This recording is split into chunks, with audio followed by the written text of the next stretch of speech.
Rabbi Yaakov Abirsera est le fondateur de la prestigieuse et sainte dynastie rabbinique de la famille Abirsera. Il est né en 1807 à Tafilalet, dans le sud-est marocain. Il descend de Rabbi Shmuel Elbaz, principal élève de Rabbi Chaim Vital, lui-même principal élève du Harizal Akadosh, le plus grand kabbaliste des 500 dernières années.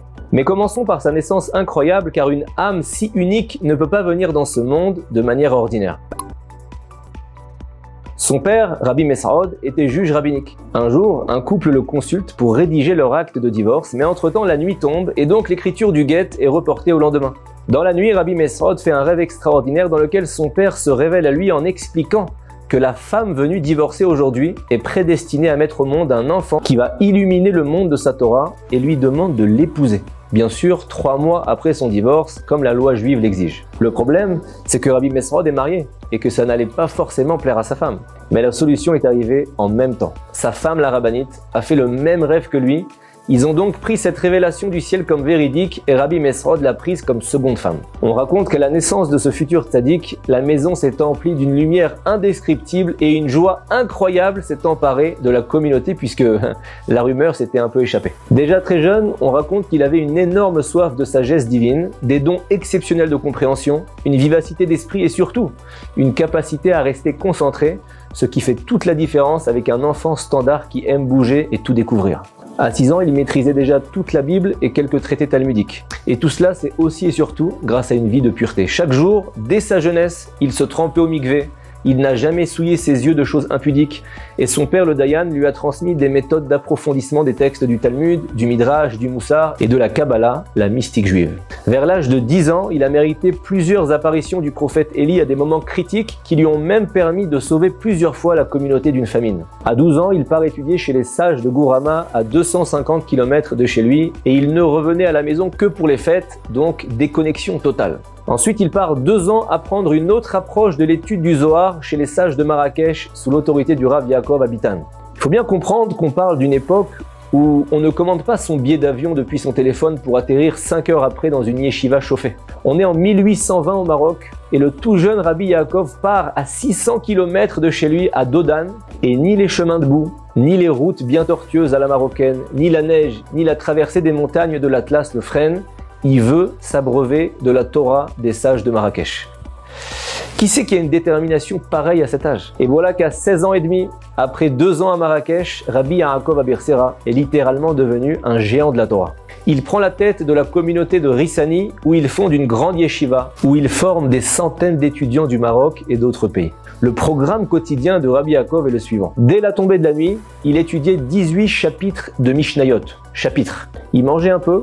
Il commençait son étude de Talmud et de Halacha. Ensuite, il s'assoupissait jusqu'à minuit en veillant à ne jamais laisser son repos dépasser une demi-heure pour ne pas ressentir l'avant-goût de la mort. Puisque les livres de mystique expliquent qu'à partir de 60 respirations quand on est endormi, on atteint les 1/60e de la mort. Ensuite, il s'asseyait au sol pour pleurer la destruction du temple. Il étudiait jusqu'au lever du jour la Kabbalah à travers les écrits du Harizal. Et ensuite, prière du matin, étude du Chok Israël, puis avec ses élèves, il étudiait non-stop jusqu'au soir le Talmud et le Shulchan Aruch, et comme ça, tous les jours pendant des dizaines d'années. De toute sa vie, on raconte que le Rabbi Yaakov, c'était son surnom, n'a jamais parlé de choses profanes ou inutiles. Il avait une force, d'une assiduité incroyable dans ces domaines.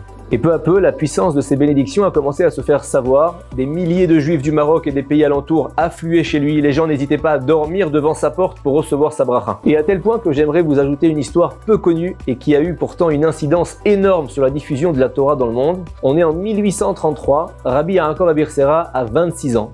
Et l'un des plus grands rabbins de Bagdad, Rav Eliyahu Chaim, envoie à Rabbi Yaakov une demande de bénédiction pour lui et sa femme qui n'ont pas d'enfants. Le Rav les bénit en leur assurant qu'il mettrait au monde un fils qui éclairerait tout le peuple juif par sa Torah. Un an après, le 1er septembre 1834, sa femme enfante un garçon qu'ils appellent Yosef et qui est devenu Rabbi Yosef Chaim, qu'on connaît tous sous le nom du Ben Ishraï, un des plus grands rabbins et décisionnaires séfarades qui a écrit plus d'une centaine de livres d'une importance majeure. Dans la famille Abirsera, la Torah ne va jamais sans le chesed, la charité et la générosité.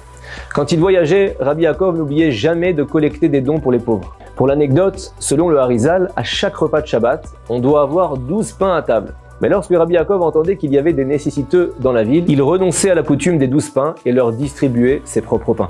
D'ailleurs, son surnom Abir Yaakov a la même valeur numérique que le mot Parnassa, subsistance matérielle.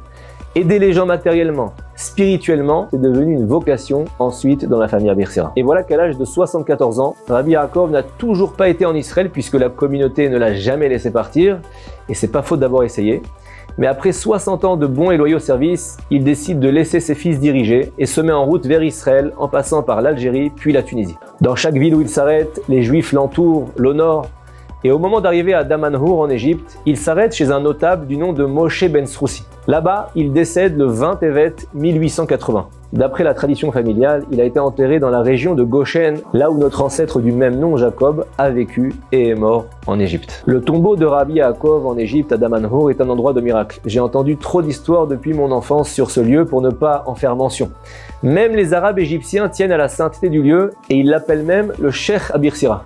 Chaque année, le jour de l'Aïloula, un grand nombre de Juifs avaient l'habitude d'y aller, mais malheureusement depuis 2014, l'Égypte interdit le pèlerinage pour des raisons de sécurité et il refuse bien sûr qu'on ramène les ossements en Israël, considérant que le tombeau fait partie du patrimoine historique de l'Égypte. Rabbi Yaakov Abirsera nous a laissé plusieurs trésors. Premièrement, 12 livres qui sont un must pour les étudiants de Kabbale, de Torah en général, mais aussi de Halacha, puisque son livre Yoru Mishpatecha le Yaakov avait même été intégré dans le cursus d'études des futurs juges rabbiniques d'Israël par exemple. Il nous a laissé l'exemple d'une humilité exemplaire, au point qu'il a refusé que ses écrits ne soient imprimés jusqu'à ce qu'il quitte ce monde. Il nous a laissé l'exemple de l'assiduité contre tous les imprévus et les difficultés. Ne jamais lâcher la Torah, ne jamais concéder, faire attention de manière méticuleuse à ce que ses yeux voient et à ce que sa bouche dit. Et concrètement, il nous a fait bénéficier de tous ces tzadikim qui sont ses descendants aujourd'hui, et dont tout le peuple juif profite de leur Torah, de leur piété, de leur bénédiction, puisqu'il est à l'origine de tous ces Baba Saleh, Baba Chaki de Ramleh, Baba El-Hazar de Beersheba, Baba Meir d'Ashdod, ou encore aujourd'hui Rabbi David Abirsera de Naharia, pour ne citer que lui, des tzadikim aussi pieux qu'érudits.